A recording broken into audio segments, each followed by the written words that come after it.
원전 해킹 조직이 원전 자료를 공개한 것은 지난해 12월 이후 이번이 벌써 8번째인데요. 한수원 측은 공개된 자료가 일반 문서 수준이어서 원전 안전과는 무관하다고 하지만 문건 중의 일부는 최근에 작성된 것으로 보여 허술한 정부 보안 실태가 다시 도마 위에 오를 것으로 보입니다. 네, 자세한 사항은 전문가와 함께 알아보겠습니다. 고려대 정보보호대학원 김승주 교수 전화로 연결됐습니다. 교수님 안녕하십니까? 네, 안녕하십니까? 네, 이 원전 반대 그룹을 표방한 해킹 조직이 SNS를 통해서 원전 자료를 추가로 공개했는데요. 이번에 공개된 자료 구체적으로 어떤 내용들이 담겨 있습니까?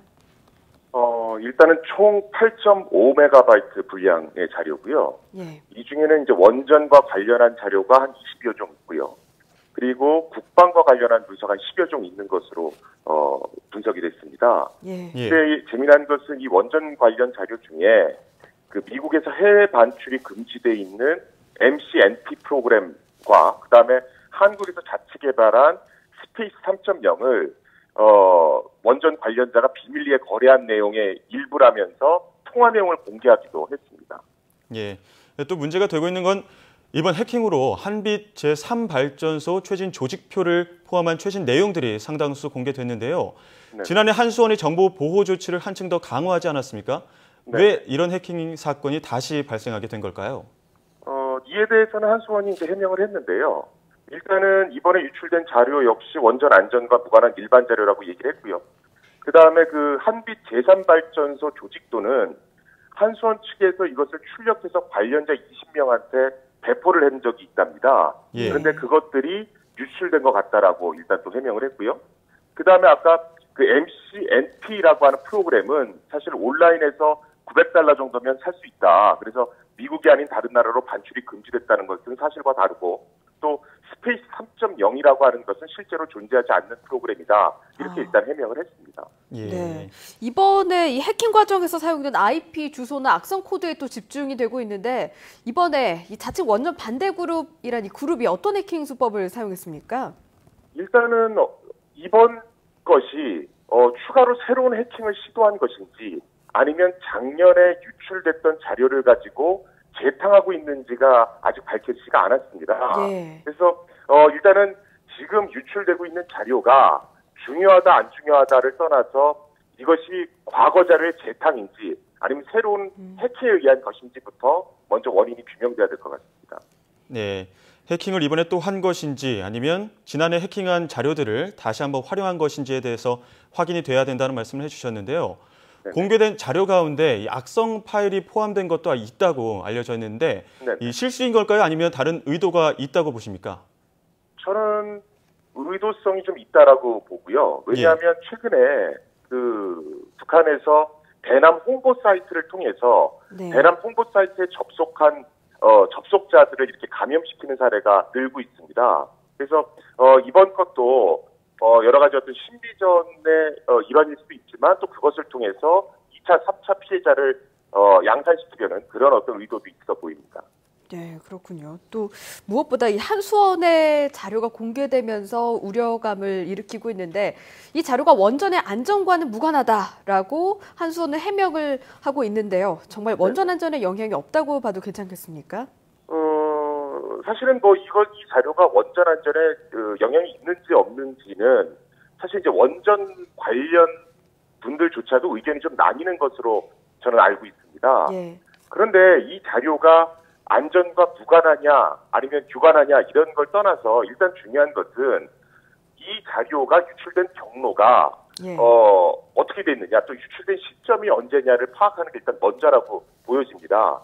왜냐하면 작년에 대책을 세운 이후로 추가적으로 어떤 자료가 유출된 것이라면 우리나라 정부의 어떤 보안 태세에 구멍이 존재한다는 거거든요. 그래서 유출된 시점을 파악하는 것이 먼저라고 보여집니다. 예, 안전성에 대한 의견이 분분한 가운데 이 유출 경로나 유출 시점을 더욱더 확인을 해야 된다는 말씀을 해주셨는데 합동수사단은 해킹 조직이 북한 해커 조직이라고 잠정 결론은 내렸지만 뚜렷한 실체는 아직 확인되지 않고 있는데요. 해킹 조직의 윤곽 언제쯤 밝혀질 수 있을까요? 일단은 인터넷이라는 것 특성상 그 어떤 해킹 조직을 밝혀내는 게 이렇게 쉽지는 않습니다. 그런데 작년 한수원 사고의 경우에는 우리 어떤 정부뿐만이 아니고 미국 정부기관에서도 배후에 북한이 있는 것 같다라는 정보를 우리 정부에 제공하기도 했고요.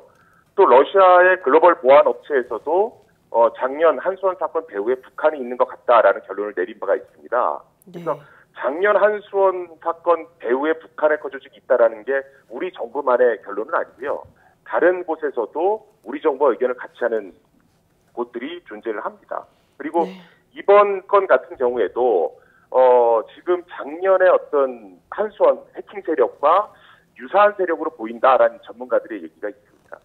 네, 이게 그 당시에 유출된 내용이 한 번 더 유출된 것이라면 이제 일으킨 사람들이 같다고 볼 수 있을 텐데요. 우선 이 한수원 자료 등을 계속 공개하고 있는 자칭 원전 반대 그룹의 해킹 실력 수준은 어느 정도라고 평가하십니까? 사실 이제 그 질문을 제가 많이 받는데요.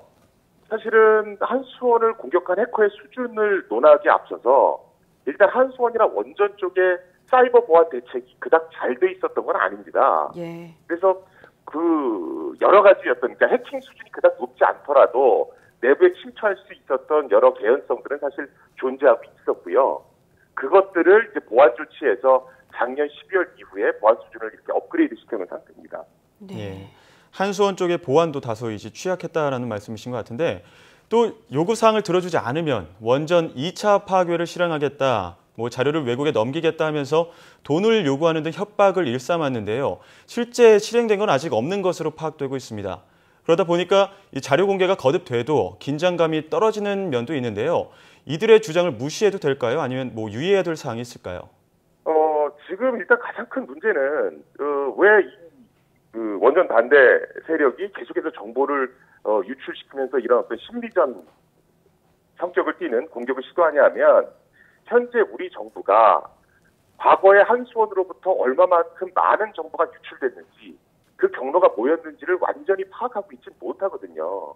그래서 한수원뿐만이 아니라 한수원 계열사에 이르기까지 어떤 전수조사 실시해서 과거에 유출됐던 어떤 흔적은 없는지 또 추가로 유출될 어떤 경로는 존재하지 않는지 좀 면밀히 파악을 할 필요가 있습니다.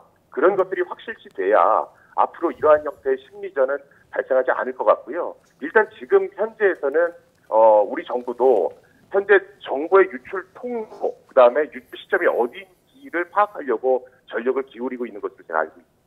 네, 우선 이 한수원 이전의 내부 자료 유출 사건에 대한 현황 파악이 제대로 안 됐기 때문에 계속해서 또 심리전을 펼치고 있는 게 아닌가 그런 생각이 드는데요. 만약의 사태를 대비해서 그렇다면 원전 보안을 강화해야 할 것 같습니다. 어떤 노력이 필요할까요? 사실은 원전 보안 대책을 강화하려는 중장기 로드맵은 만들어져 있습니다. 작년 12월 사고 이후로 중장기 로드맵을 한수원에서 발표를 했고요.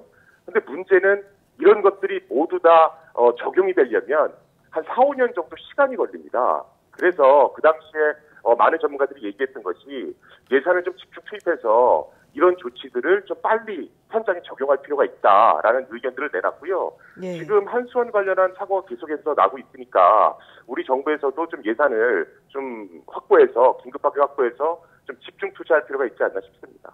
네, 투자와 관심으로 우리 수사기관의 사이버 범죄 대응 역량을 높일 필요가 있어 보입니다. 네, 지금까지 고려대 정보보호대학원 김승주 교수와 함께 이야기 나눴습니다. 교수님, 오늘 말씀 고맙습니다. 네, 감사합니다.